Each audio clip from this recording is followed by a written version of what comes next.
لومي انت تعنكيفكا حلمخا ابي تقدفو انت قصيلكا جن انتاي كتكون تخل زي فيديو نحد سب حيوتو كغير يخيليو سلام نخلكم نابزي چانل انكو عبدحان مزاهم زي چانل نسب افجيزة دخمتو كحجز تخفتش چانل يو لومي بزعا موداق مفرح مدكام كمي كم نسعرو كنزاربينا سناي مكتتال ብዙሓት ሰባት ይጅምሩ ግን ኣይቕጽሉን ስራሕ ይጅምሩ ትምህርቲ ይጅምሩ ሕልሚ ይጅምሩ ኮይኑ ግና ኣብ መንገዲ ይቆሙ ምኽንያቱ እንታይ ክንብል ከለና ምኽንያቱ ብዙሕ ችግር ስለ ዘሎ ይኮነን እቲ ቀንዲ ምኽንያት ግን ንኽትወድቕ ድልው ስለ ዘይኮንካ እዩ ብዛዕባ ውድቀት ሓደ ጅምሮን ዝተብሃለ ጸሓፊ ሓጺሩን ንጹሩን ከምኡውን ኣብ ልብ ሰባት ዝኣቱ ሓሳብ ይቡ ነይሩ ውድቀት ሓደ ጊዜ ዝፍጸም ነገር ኣይኮነን ሓደ ሰብ ብሓደ ለይቲ ኣይወድቕን ውድቀት ናይ ንኣሽተይ ጌጋታት ውሳነ እዮም ይብል ሓቅን ዛረብ እንተይልና ዓወት በቐጥታ ይምፅን ኩሉ ሰብ ዝዕወት ቅድሚ ምዕዋቱ ብዙሕ ጊዜ ይወድቕ ምውዳቕ ምልክት ድኽመት ኣይኮነን ምውዳቕ ምልክት እዩ ትፍተን ኣለኻ ትጓዓዝ ኣለኻ ማለት እዩ እንተዘይወዲቕካ ምናልባት ምንም ዓይነት ኣይትፍተንን ዘለኻ ማለት እዩ ኣብ ዓለምና እቲ ዝበለጸ ባስኬትቦል ተጫዋታይ ዝኾነ ማይክል ጆርዳን ብዛዕባ ውድቀት ሓደ ነገር ኢሉ ነይሩ ኣብ ህይወተይ ብጣዕሚ ብዙሕ ግዜ ወዲቐ ግን ምኽንያት እቲ ዓወተይ እቲ ውድቀተይ ባዕሉ ይብል ካብ ውድቀትካ ከመይ ትትስእ 6 ነጥቢ ክገልጽ እየ ቀዳማይ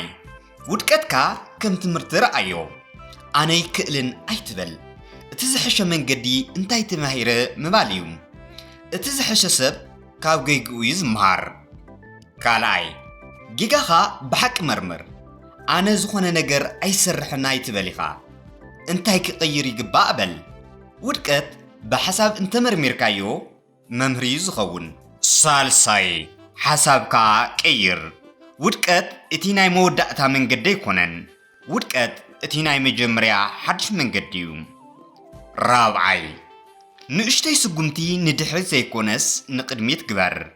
ኩሉ ክቕይር እየ ኣይትበል ኢኻ ሎሚ ንእሽተን ሓድሽ ነገር ክሰርሕ እየ በል ንእሽተይ ስጉምቲ ድማ ዓብይ ለውጢ ይፈጥር ሓምሻይ ሓገዝ ሕተት ሓደ ሰብ በይኑ ኩሉ ኣይኽእሎን እዩ ካብ ፍሉጣት ሰባት ተምሃር ካብ ዝበለፁ ሰባት ድማ ምኽሪ ውሰድ ሻድሻይ ኣይትተዓበ ውድቀት ኣንጻርካ ኣይኮነን ንዓኻ እዩ ዝሰርሕ ዘሎ ዝዕበ ሰብ ድማ ኣብ መወዳእታ ዓወታ ይበፅሕን እዩ ኣብ ህይወትካ ዝወደቕካሉ ጊዜ ዘክር እቲ ጊዜ ክንደይ ከቢድ ነይሩ ግን ሕጂ የበለኻ እቲ ጊዜ ሓሊፈሎ ካብዚ ድማ ሓሳብ ውሰድ እዚ ዘለኻዮ ክፉእ ጊዜ እውን ክሓልፍ እዩ ዝወደቕካሉ ጊዜ ምዝካር ብዙሓት ጥቕምታት ኣለዎ ቀዳማይ ንርእስኻ ክትፈልጥ ይሕግዝ እዚ እቲ እንኮ መንገዲ ንቅድሚት ዝወስድ መንገዲ እዩ ካልኣይ ጌጋታትካ ክትደግም ኣይትፈቅድን ኢኻ ንተመሳሳሊ ጌጋ ከይትደግም ይከላኸል ሳልሳይ ድፊኢትካ ይውስኽ እቲ ጊዜ ሓሊፈዮ ሕጂ እውን ክሓልፎ ይኽእል እየ ትብል እዚ እምነት ንቅድሚት ይደፍእ ራብዓይ ትሕትና ይምህረካ ምዝካር ውድቀትካ ንኻልኦት ተኽብር ንርእስኻ ከይተናእስ ይምህረካ ሓምሻይ ረዳእ ሰብ ይገብረካ ዝወደቕካሉ ጊዜ ክዝክር ከለኻ ንሰብ ክትረድእ የኽእለካ እዩ ብተመክሮኻ ካልኦት ይመሃሩ ንውድቀትካ ክትዝክረሉ ትኽእል ምኽንያት ነቲ ዘለኻዮ ቦታ ንምዕንባብ እዩ ካልእ ኣይኮነን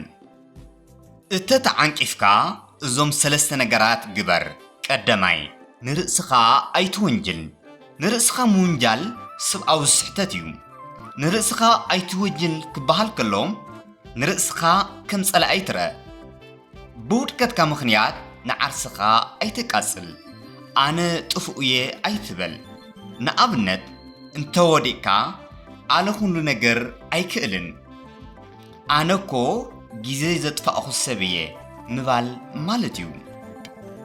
ናይዚ መፍትሒ ክኸውን ዝኽእል ንርእስኻ ጌጋ ገይረ ግን ክምሃር ይኽእል እየ ሕጂ ክቕየር ይኽእል እየ ምባል ቀለልቲ ይመስሉ ኮይኑ ግና ኣብ ህይወትና ዓብይ ተራ ኣለዎም ስለምንታይ ምውንጃል ይጎድእ ድፊኢትካ ይቕንስ ንቅድሚት ከይስጉም ይከላኸል ንዓርስኻ ክትኣምን ኣይኽእለካን ንርእስኻ ኣይተወንጅል ርእስኻ መምህር ግበሮ ካልኣይ ካብ ስሕተትካ ምምሃር ማለት ጌጋ ሰሪሕኻ ደወይ ትበል እቲ ጌጋ እንታይ ከም ዘመረካ መርምር ቀጻሊ ብዝሕሸ ግዜ ሞክሮ ንኣብነት ሓቀኛ ዝኾነ መደብ ኣይነበረኒ ሕጂ ግን መደብ ክገብር እየ ማለት እዩ ክትገብሮም ዘለካ ጌጋ ተቐበል ስሕተት መርምር እንታይ ከም ዘይትሰርሕ እንታይ ክትቅይር ይግባእ ሓድሽ ውሳነ ውሰድ ከም ሓድሽ ፈትን ስሕተት መወዳእታ ኣይኮነን መምህር እዩ ሳልሳይ ክትገብሮ ዘለካ ንእሽተይ ስጉምቲ ውሰድ ንእሽተን እኳ እንተኾነ ቀጽል ዓወት ካብ ንእሽተይ ስጉምቲ እዩ ዝህነስ ምናልባት ሎሚ በይንኻ ኮንካ ይስምዐካ ኣሎ ምናልባት ኩሉ ነገር ተቃዊሙካ ክመስለካ ይኽእል ግን ስምዐኒ ንህልካ ዝነገረካ ድምፂ እንተይትሰምዕ ንፍሒ ኣይትስማዕ